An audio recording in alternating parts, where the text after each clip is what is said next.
Whoa, it's been a while. I hope you guys are doing good.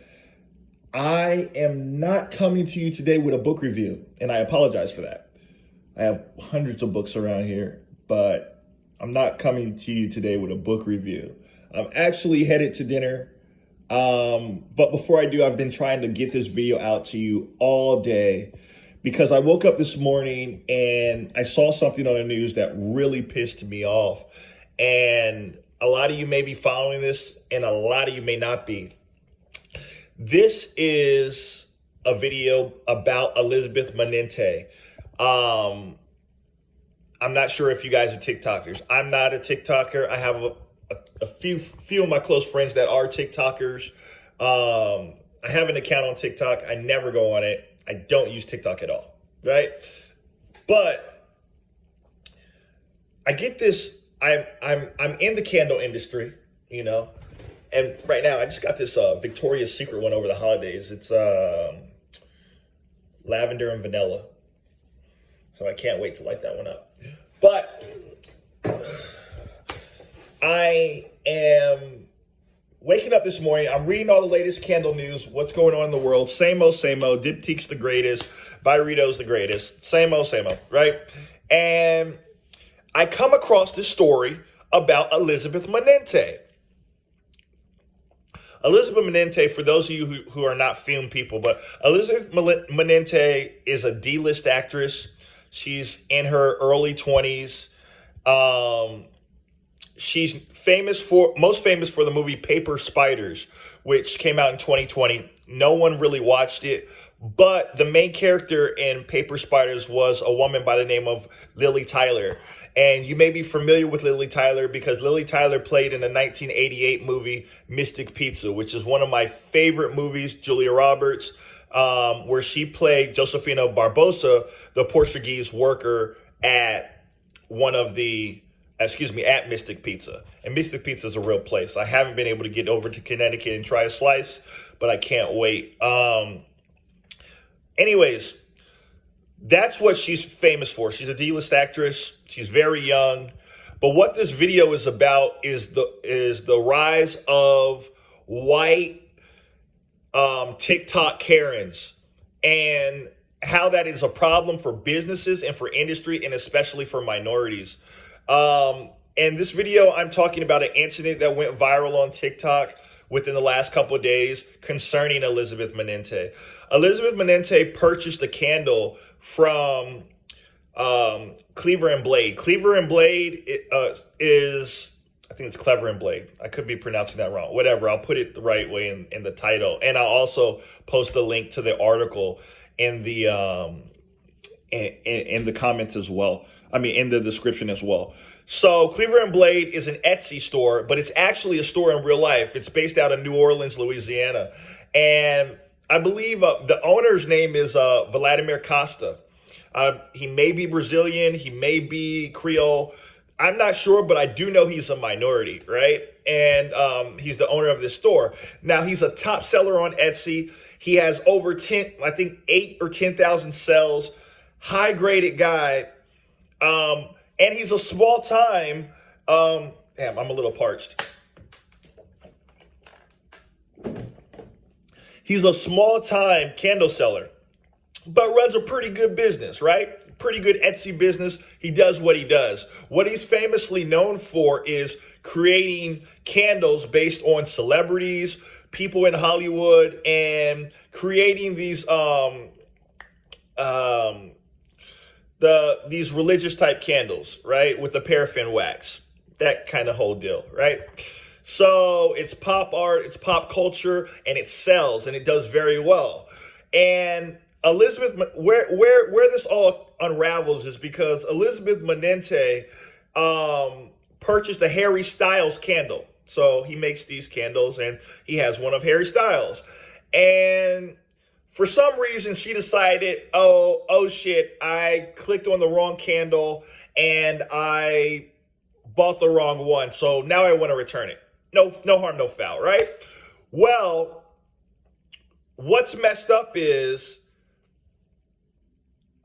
she complained about paying a $5 refund fee.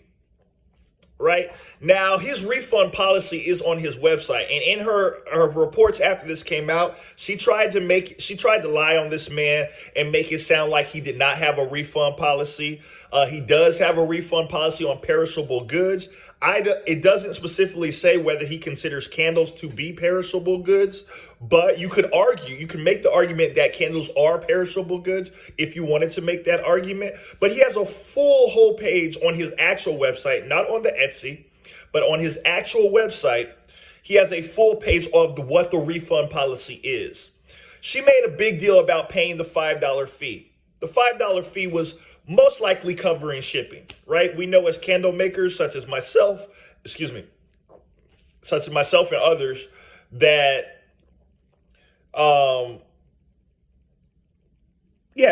shipping's going to be anywhere between $5 and $20, depending on where in the world you're shipping your candles to, right? Or if you have a fixed rate. And his charge was $5.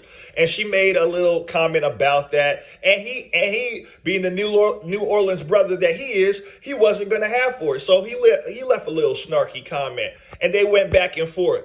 Well, I guess Elisabeth Manente wasn't doing too good in Hollywood, and she wanted to get famous. And her and her agents, or whoever they are, decided, hey, now is your time, now is your shot. Let's blow this story up and get you famous. So what she did was TikTok all of the messages that he made. And they were going back and forth, little snarty comments. Basically, the owner of the candle shop was saying, hey, you did this on purpose. Blah, blah, blah. Now, he could have just refunded it. No harm, no foul. Gave her candle, and it would have been over. There would have been no story.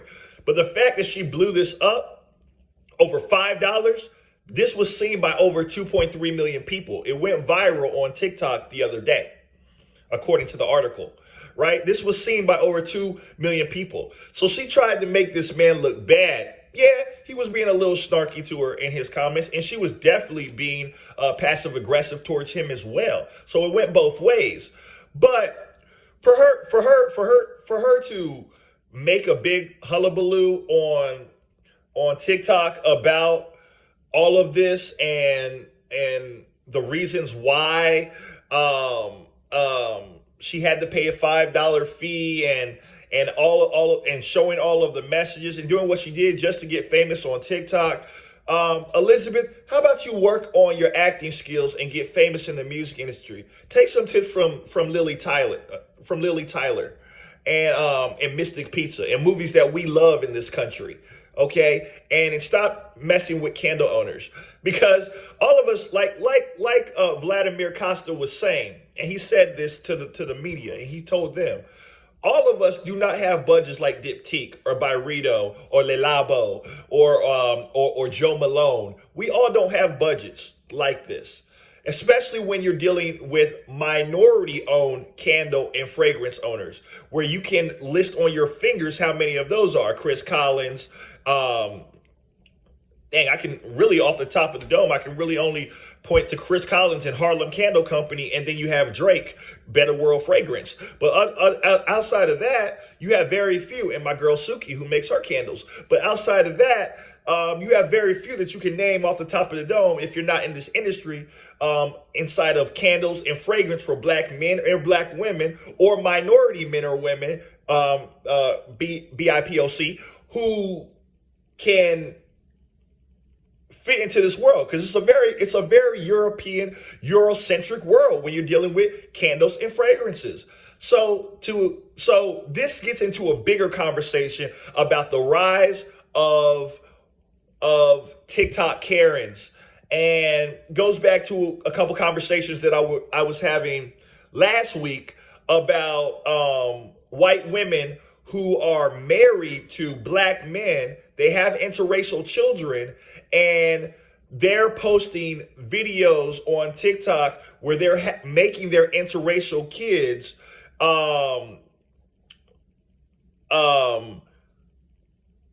come out against the mother and the father about abuses in the relationship. There's a whole section of TikTok where white women who are married to black men are showing videos of abuse just to promote that. It's a very evil, that's why I'm not on TikTok, but it's a very evil side to TikTok.